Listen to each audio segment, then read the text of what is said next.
Your parents were negligent degenerates, weren't they? Welcome to WatchMojo.com, and today we'll be counting down our picks for another top 10 games you were too young to be playing. Lo behold, #1 fangirl is hot! Before we begin, we publish new videos every day, so be sure to subscribe for more great content. For this list, we're taking a look at games we shouldn't have technically been playing at the young age we were, but did anyway.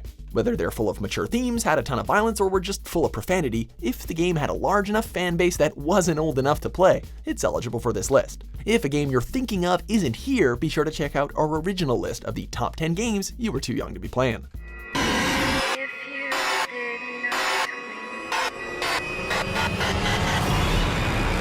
Number 10, No More Heroes. Seriously, no matter how many I kill, it's all the same. They're all going to pay. Yeah, with their f***ing lives. You're a bad girl. The Wii was chock full of fun and family-friendly games. So, when kids inevitably got a hand of this bad boy, parents probably had no idea about the brutal and gory gameplay No More Heroes had to offer. Players are armed with pretty much a lightsaber, and every time they decapitate someone or split them down the middle, an overabundance of blood spurts out, just like a scene from Kill Bill. The partial nudity, profanity, and crude humor were definitely something to keep hidden from your parents. Okay, how about this? If I become #1, will you do it with me?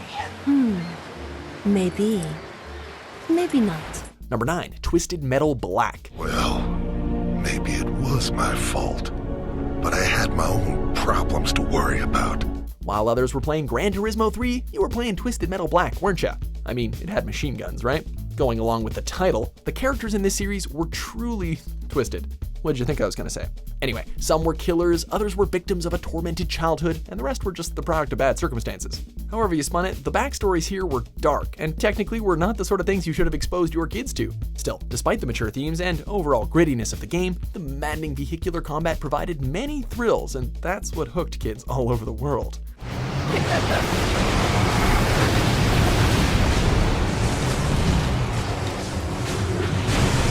Number 8, Splatterhouse.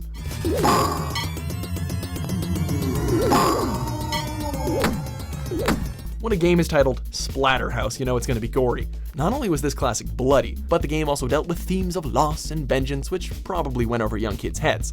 After all, the players probably just wanted to cut up and harpoon as many people as possible.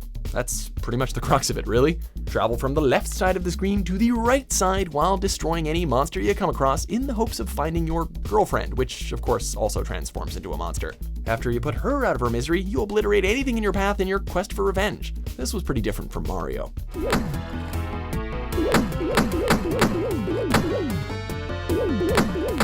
Number 7, Deadpool. Quick shot of some awesome bazookas?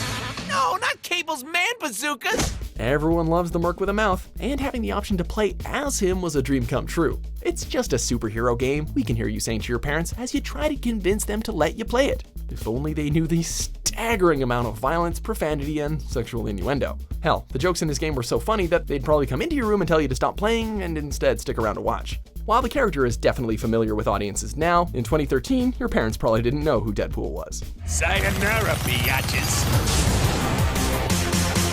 Number 6, Carmageddon.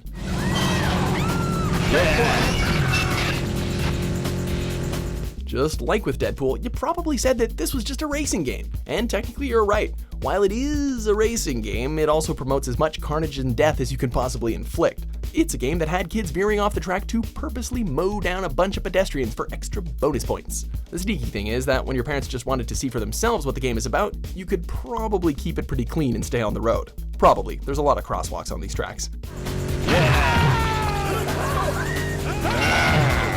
Number 5, Manhunt. Manhunt was hailed as one of the most violent video games ever. You play as a death row inmate given a second chance at life, but only if you perform some very questionable acts. You're the star in a snuff film, and that tagline was enough for parents to snatch the disc right out of your hand and snap it in two. If you were one of the few kids that were able to play it though, you were exposed to a variety of gory ways to execute your enemies, ranging from beating them over the head with a baseball bat to slicing open their neck with a machete and eventually decapitating them. It was good stuff.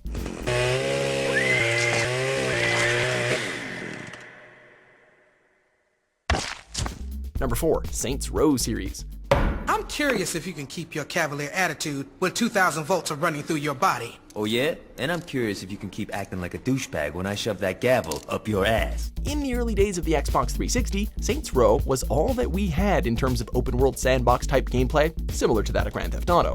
Well received by critics and a fair amount of fun. It hooked gamers all over the world, and no matter how young you were probably playing it.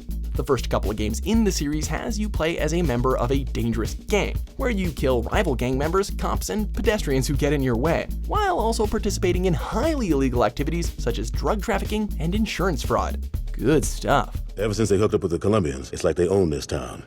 And with that drug money rolling in, we can't compete. Be smart how you move against them. Number 3, Postal.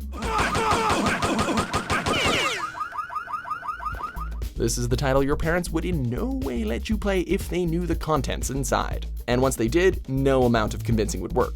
Your only hope was to play it in absolute secrecy, or maybe at that cool kid's house whose parents are divorced and let him play whatever they want. When the aim of the game is basically to mow down as many people as you can with no other goal really, it's pretty hard to convince yourself that you should be playing it. You play as the Postal dude who's fed up with society and in his psychotic mind believes humanity to be evil. So basically, when your parents had an idea of how a horrible, violent video game should look in their heads, this is what they were picturing, so don't let them see you playing it.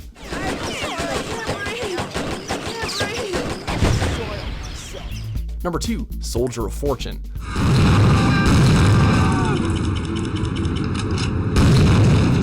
You probably shouldn't be playing any war shooter when you're underage, but we're sure some of you convinced your parents that they weren't all that bad. After all, you're just shooting bad guys, right? Nothing too serious. Well, Soldier of Fortune was far worse than just shooting bad guys. Not only do you kill dozens and dozens of people, but you do so in ridiculously gory ways, such as blowing off their limbs or maybe half of their head with a pump-action shotgun. Watching a man gargle as he collapses his blood-spurting neck with one hand while standing on one leg isn't a pretty sight.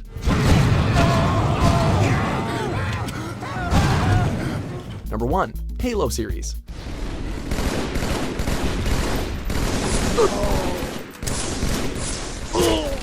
There are definitely more violent and more mature-themed games out there. Sure, we just listed 9 of them, but none of them had the impact and reach like Halo. No pun intended. Releasing in 2001, this series took the world by storm, and even if your parents were initially against it, your constant pleas and cries probably wore them down. Sure, you're only killing aliens in the campaign, but you probably got it for the multiplayer anyway, right? As the series went on, its popularity grew, and let's be honest, half of the horrendous stuff kids were exposed to came from the matchmaking lobby. Gotta use that mute button. You're A+ in collateral, you f***ing suck. You try to run Spartans against me, but you can't. Do you agree with our picks? Check out these other great clips from WatchMojo and subscribe for new videos every day.